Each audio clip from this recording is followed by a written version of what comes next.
주일 예배에 오신 여러분을 환영합니다. 다 같이 묵도하심으로 하나님께 주일 예배를 드리시겠습니다.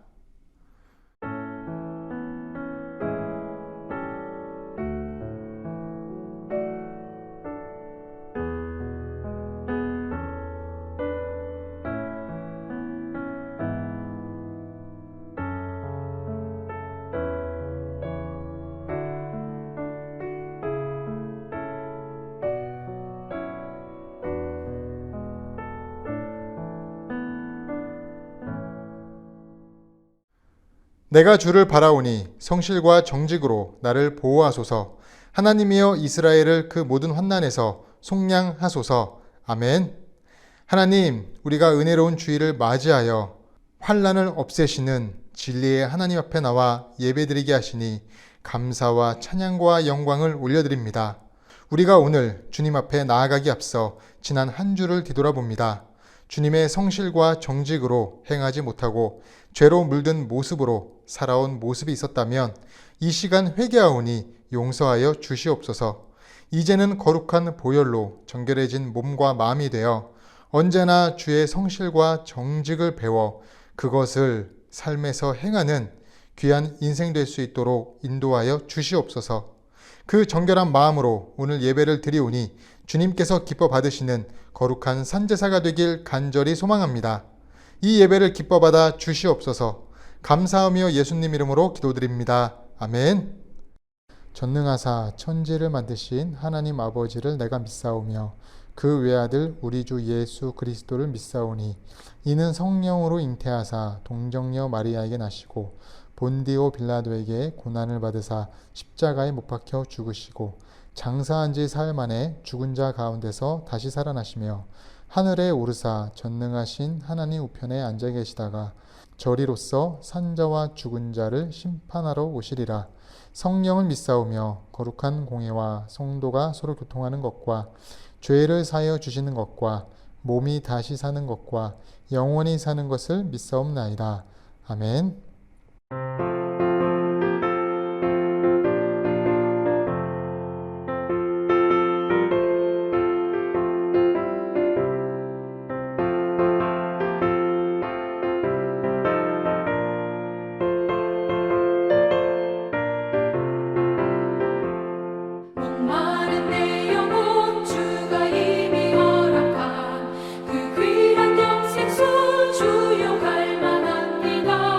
그 약속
소식 드리겠습니다. 어린이 여름성경학교가 나는 믿음의 사람이란 주제로 8월 한 달 동안 열리게 됩니다. 오늘 현장 예배 후 도란도란 구역 모임이 있습니다. 아침 묵상 굿모닝이 매주 월요일부터 금요일까지 새벽 5시에 유튜브에서 진행됩니다. 이 시간 도우기도 중보기도 하겠습니다. 첫째로 어린이 여름성경학교가 8월 한 달 동안 은혜로 안전하게 진행되게 하시고 어린이들의 마음속에 예수님이 심어지는 기회가 될 수 있도록, 두 번째로 우리 교회 성도님들의 건강과 기도 제목들을 위해서 이 시간 함께 기도하겠습니다.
하나님, 우리가 기도한 모든 내용이 하나도 땅에 떨어지지 않고 모두 하늘에 상달되기 원하며 이 시간 주님께서 가르쳐 주신 기도를 하기 원합니다. 너희는 이렇게 기도하라. 하늘에 계신 우리 아버지여, 이름이 거룩히 여김을 받으시오며 나라가 임하옵시며 뜻이 하늘에서 이루어진 것 같이 땅에서도 이루어지이다. 오늘날 우리에게 일용할 양식을 주옵시고 우리가 우리에게 죄 지은 자를 사하여 준 것 같이 우리 죄를 사하여 주옵시고 우리를 시험에 들게 하지 마옵시고 다만 악에서 구하옵소서. 대개 나라와 권세와 영광이 아버지께 영원히 있사옵나이다. 아멘.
마른 광음 지날 때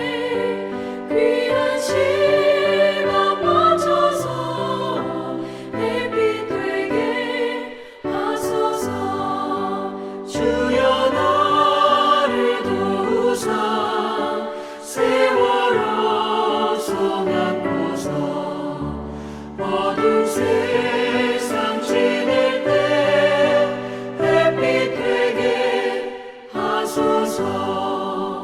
밤낮 주를 위하여 몸과 마음을 드리고 주의 사랑 나타내 햇빛 되게 하소서. 주여 나를 도우사 세월호 손 안고서 어두운 세상 지낼 때 햇빛 되게 하소서.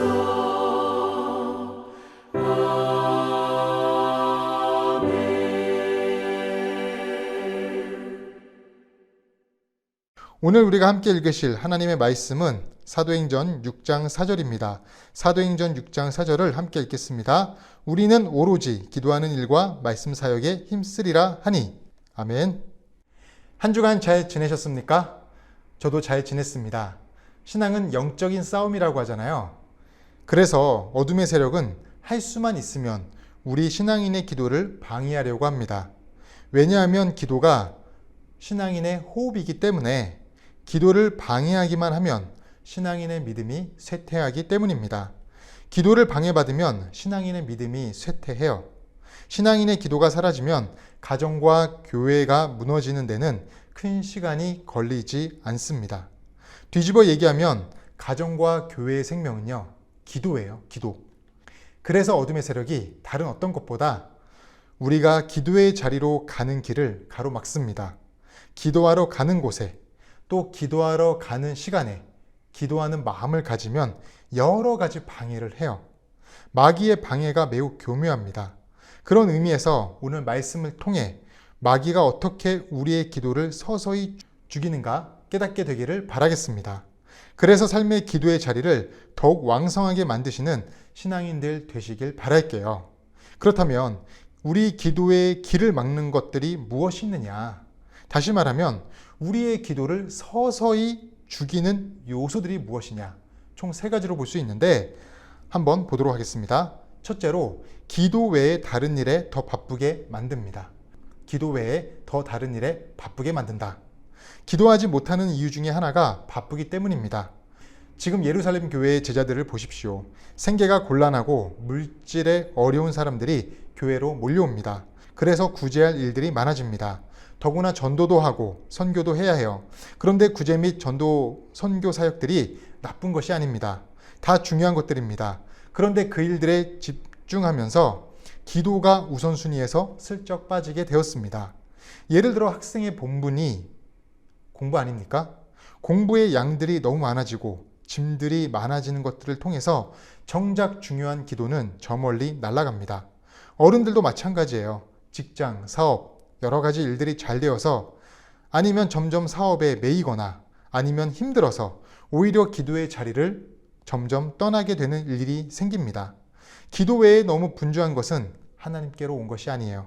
기도 없이 일이 잘 돼도 문제, 일이 안 돼도 문제입니다. 결론적으로 기도가 내 삶의 중심에서 멀어진다고 하면 다 마귀로부터 온 것입니다. 마귀는 지극히 간교해서 좋은 것으로 최상의 것을 무너뜨려요. 좋은 것으로 최상의 것을 무너뜨립니다. 항상 그렇습니다. 만약 나쁜 것으로 우리에게 다가온다고 하면 우리는 대처를 하거나 마음의 준비를 하지 않습니까? 그런데 나쁜 것이 아닌 좋은 것으로 마귀는 다가오는 거예요. 유혹하는 거예요.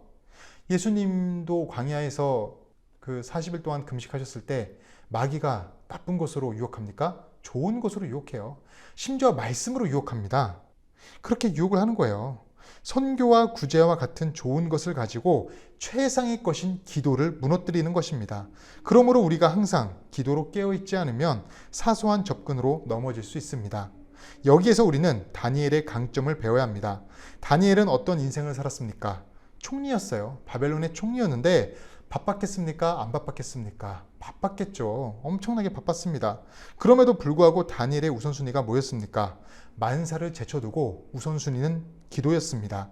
하물며 다니엘의 대적자들이 다니엘을 위한 함정을 파놓았을 때도 그는 기도의 우선순위를 놓치지 않았습니다. 다니엘서 6장 10절을 보면 다니엘이 이 조서에 왕의 도장이 찍힌 것을 알고도 자기 집에 돌아가서는 윗방에 올라가 예루살렘으로 향한 창문을 열고 전에 하던 대로 하루 3번씩 무릎을 꿇고 기도하며 그의 하나님께 감사하였더라. 이런 다니엘의 모습이 우리의 모습이 되어야 됩니다. 어떤 상황이라도 우리가 습관대로 하던 대로 기도에 열중하시고 기도의 우선순위를 삼으시는 우리의 삶이 되어야 돼요. 그 모습을 가지면 어떤 상황에서라도 우린 넘어지지 아니할 것입니다. 현재 우리 성도님들의 상황이 다 다릅니다. 평안하신 분도 계시고 안 평안하신 분도 계십니다. 그러나 어떤 상황이든 우리에겐 기도가 앞서야 합니다. 만일 기도가 우선순위에서 밀렸다면 그것은 가장 큰 위기입니다. 기도가 내 삶을 이끌어 가야 합니다. 삶의 앞부분을 기도의 내용들로 채워서 다시금 보수하는 믿음의 사람들이 되시길 바라겠습니다. 기도를 서서히 죽이는 두 번째 요소는 열정을 잃게 만드는 것입니다. 열정을 잃게 만든다. 우리가 어떤 일을 하려면 불이 붙어야 합니다. 엔진이 돌려면 시동이 걸려야 하듯이 불이 붙어야 합니다. 그런데 만약 마음의 열정이 사라지면요, 아무것도 안 돼요. 일도 안 되고 공부도 안 되고 사실 노는 것도요, 열정이 있어야 가능합니다. 열정이 없으면 노는 것도 안 돼요. 가만히 보면요, 우리가 하루아침에 기도를 안 하는 것이 아닙니다. 서서히 기도의 열정을 사라지게 하는 거예요. 우리가 무슨 일을 해치운다라고 표현할 때가 있습니다. 일을 해치워 버린다. 식사를 해치운다. 그러면서 기도도 해치운다고 해요. 그런데 기도는 해치우는 것이 아닙니다. 해치우는 것은요, 무슨 뜻이에요? 건성으로 한다는 거예요. 건성으로 빨리 하고 다른 일을 하는 게 아니라는 것입니다. 기도가 모든 일의 본질이 되어야 하는데 기도가 건성이 되면 주객이 전도되는 상황이 벌어지는 것입니다. 기도 시간이 짧아지면 기도가 일과의 구속으로 밀려나 버립니다. 예전에는 기도가 중심에 있었는데 이제는 해도 되고 안 해도 되는 선택의 조건으로 밀려버리게 되지 않았나? 우리의 삶이 그러지 않았나? 한번 생각해 보십시오. 그리고 이상하게 우리는 기도의 가치를 인정하지 않을 때가 있습니다. 기도만 하면 뭐하나? 기도하다가 낙심합니다. 선을 행하다가 낙심하고 기도하다가 낙심합니다. 하지만 성경은 우리가 선을 행하거나 기도를 하다가 낙심하지 말라고 합니다. 갈라디아서 6장 9절에 우리가 선을 행하되 낙심하지 말지니 포기하지 아니하면 때가 이름에 거두리라. 누가복음 18장 1절에서도 예수께서 그들에게 항상 기도하고 낙심하지 말아야 할 것을 비유로 말씀하여 이렇게 우리가 선을 행하거나 기도함으로써 낙심하지 말라고 말씀은 말하고 있는 것입니다. 기도는 다른 종교처럼 무언가를 얻어내는 도구가 아니에요. 수단이 아니에요. 기도의 목적은 단순합니다. 에베소서 3장 15절 19절 한번 읽어보겠습니다. 이름을 주신 아버지 앞에 무릎을 꿇고 비노니 그의 영광의 풍성함을 따라 그의 성령으로 말미암아 너희 속사람을 능력으로 강건하게 하시오며 믿음으로 말미암아 그리스도께서 너희 마음에 계시게 하시옵고 너희가 사랑 가운데서 뿌리가 박히고 터가 굳어져서 능히 모든 성도와 함께 지식에 넘치는 그리스도의 사랑을 알고 그 너비와 길이와 높이와 깊이가 어떠함을 깨달아 하나님의 모든 충만하신 것으로 너희에게 충만하게 하시기를 구하노라. 아멘. 이 내용을 정리하면요, 간단합니다. 기도는 속사람을 강하게 하고 우리 마음에 그리스도가 계시게 하며 사랑의 뿌리를 마음속에 뿌리내리며 그리스도의 사랑의 길이와 높이와 깊이를 깨닫게 되고요. 우리 삶의 풍성한 은혜가 넘치기 위한 것이 바로 기도라는 것입니다. 이것이 기도하는 이유예요. 우리가 기도하는 이유가 다른 것이 없어요. 이를 위해 우린 기도의 열정을 잃지 않아야 합니다. 우리 삶의 기도의 불길이 약해질 때는 어떻게 해야 할까요? 다시 불을 붙여야 합니다. 일부러 과도하게 기도해야 합니다. 불길이 약할 때 휘발유를 갖다 부으면 확 다시 불길이 올라가지 않습니까? 마찬가지로 어느 타이밍에서 과도하게 기도할 필요가 있다라는 것입니다. 사도행전 6장 4절에 우리는 오로지 기도하는 일과 말씀 사역에 힘쓰리라 하니 힘쓰리라는 단어는 총력을 기울인다, 집중한다, 관심을 모은다라는 뜻입니다. 힘을 다하여 모든 것에 집중하는 거예요. 예루살렘 교회의 선교와 구제 사역 때문에 본질을 잃어버렸습니다. 기도하는 본질을 잃어버렸어요. 그래서 사도들이 우리는 오로지 기도하는 일과 말씀 사역에 힘쓰겠다고 말하는 것입니다. 이제 우리는 우선순위에 우리가 당연히 해야 될 것에 그 본질에 집중하겠다. 그 고백이에요. 이것은요, 보통 때도 자기네들이 기도했지만 이제는 좀 뭔가 우리가 본질을 잃어버린 것 같으니 특별하게 기도하겠다는 고백입니다. 온 힘을 다해 영적 휘발유를 갖다 붓듯이 기도하겠다. 말씀에 집중하겠다. 그래서 잃어버렸던 열정을 회복하겠다고 결심하는 것입니다. 이와 같이 우리도 영적 휘발유를 부으셔야 됩니다. 그래서 혹여나 소멸되어가는 기도의 열정이 회복되어야 돼요. 우리 안에 기도의 열정이 소멸되어 가면 영적인 휘발유를 부어서 다시금 그 열정을 회복하시기 바라겠습니다. 기도해도 소용없어가 아니라 기도해도 소용있어. 이것이 우리 삶의 지표가 되고 내 신앙의 간증이 되길 바라겠습니다. 기도를 죽이는 세 번째 요소가 무엇이냐 하면 삶을 불성실하게 만드는 것입니다. 삶을 불성실하게 만드는 것이다. 기도와 삶은 굉장히 구체적인 연관성이 있습니다. 구제로 인해 갈등과 다툼이 신자들의 기도를 악화시켰습니다. 아마 구제 자체가 제대로 이루어진 것 같지 않습니다. 그 안에서 형평성의 문제도 있었고 여러 갈등이 생긴 것 같아요. 그러니 갈등과 다툼이 있으니 기도가 막힌 것입니다. 디모데전서 2장 8절을 보면 그러므로 각 처에서 남자들이 분노와 다툼이 없이 거룩한 손을 들어 기도하기를 원하노라고 말씀합니다. 남자들이 기도가 안 될 때가 언제냐 하면 분노와 다툼이 있을 때래요. 분노가 나고 다툼과 갈등이 있으면 삶의 리듬이 망가집니다. 리듬이 망가지면 해야 할 일도 하기 싫고 하지 않습니다. 그래서요, 실제로 우리 삶을 한번 보십시오. 나의 삶이 성실하지 않고 방탕할 때 기도가 막힙니다. 그리고 내 삶이 게으러질 때 기도가 막힙니다. 또 내가 범죄할 때도 기도가 막혀요. 왜냐하면 죄와 기도는 충돌하게 되어 있습니다. 그럴 때 주님 앞에 우리는 더 나와야 되는 것이에요. 우리가 힘없이 기도하는 것은 힘없이 살았기 때문에 그렇습니다. 힘차게 살면 힘찬 기도가 나옵니다. 국내나 해외 전도여행을 다녀오신 분은 그런 경우가 많아요. 삶이 힘차져요. 왜냐하면 예수님을 알지 못하던 사람들에게 복음을 전했는데 그들이 예수님을 믿고 예수님 안에서 뜨겁게 기도하고 예수님 안에서 살아가는 모습을 경험했거든요. 성령님의 역사를 경험한 거예요. 그러니까 삶에 얼마나 힘이 넘칩니까? 살아있는 복음을 보았기 때문에. 그런 분들은 기도가 얼마나 힘찬지 모르겠습니다. 그래서 우리가 열정적으로 기도하고 난 다음에 세상 속에 나아가서 살아갈 때, 또 문제와 싸울 때는 힘찬 인생으로 살게 되는 것입니다. 그러므로 성도의 삶에 있어서 기도라는 것이 가장 중요한 역할이 되어야 돼요.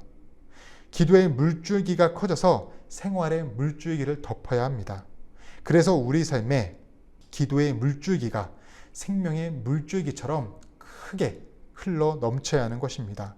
기도가 우리 삶의 수준을 높이고 기도의 활력을 통해서 진정한 삶의 활력을 얻는 신실한 신앙인이 되기를 간절히 바라겠습니다. 말씀을 정리하겠습니다. 우리의 기도를 서서히 죽이는 요소들은 삶의 분주함, 바쁨, 열정을 잃게 만드는 것, 삶의 불성실입니다. 이런 장애들을 제거해서요, 우리 삶의 기도가 더 강해지길 원합니다. 그래서 힘있는 기도를 해서 힘있는 인생을 살아가는 우리 모두가 되시길 간절히 축원합니다.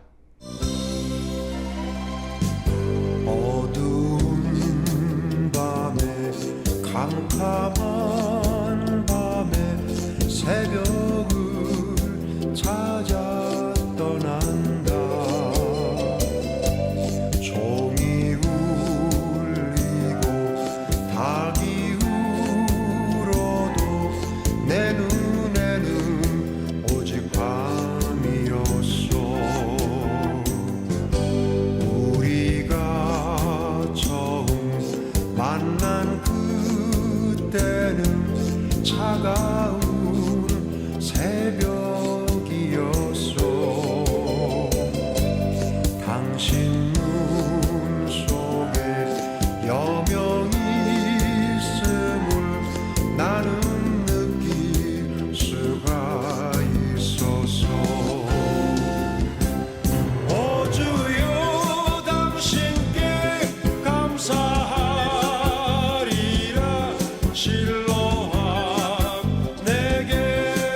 주심을 나 이제 영원한 이 꿈속에서 깨이지 않게 하소서.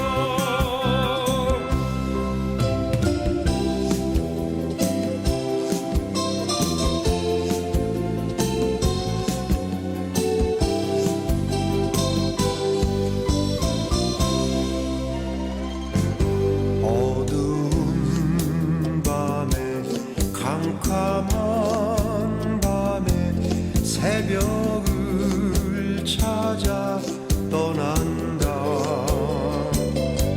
종이 울리고 닭이 울어도 내 눈에는 오직 밤이었어. 우리가 처음 만난 그때는 차가운 새벽이었어. 당신 눈 속에 여명이 있음을 나는 느낄 수가 있었어. 오 주여 당신께 감사하리라. 실로함 내게 주심을 나 이제 영원한 이 꿈속에서 깨이지 않게 하소서. 오 주여 당신께 감사하리라. 실로함 내게 주심을 나 이제 영원한 이 꿈속에서 깨이지 않게 하소서. 하나님, 기도보다 다른 일에 분주하게 바빴던 것을 회개합니다. 기도를 하면서도 소용없다고 낙심하는 열정이 없던 모습을 회개합니다. 또한 삶을 성실하게 살지 못한 것도 회개합니다. 이제는 이런 모습을 우리 삶에서 모두 제해할 수 있도록 도와주시고, 본문의 말씀처럼 우리가 오로지 기도하는 일과 말씀 사역에 힘쓰는 복된 삶이 될 수 있도록 도와주시옵소서. 그래서 우리의 삶과 기도가 연결되어 힘있는 기도로 인해 힘있는 삶을 살아갈 수 있도록 도와주시옵소서. 오늘도 정성이 담긴 귀한 예물과 마음을 드린 손길들이 있습니다. 주님께 드린 손길들의 가정과 일터를 지켜주시고 크신 능력과 은혜를 내려 주시옵소서. 이 예물이 쓰이는 곳마다 힘있는 기도, 힘있는 인생을 이루는 사역과 인생들이 많아지게 하시옵소서. 이제는 우리 주 예수 그리스도의 은혜와 하나님 아버지의 크신 사랑과 성령의 교통하신 은혜가 힘있는 기도를 통해 힘있는 인생이 되길 소망하고 결단하는 우리 성도님들의 머리 위에, 그들의 가정과 생업 위에 영원토록 함께 하시기를 축원하옵나이다. 아멘.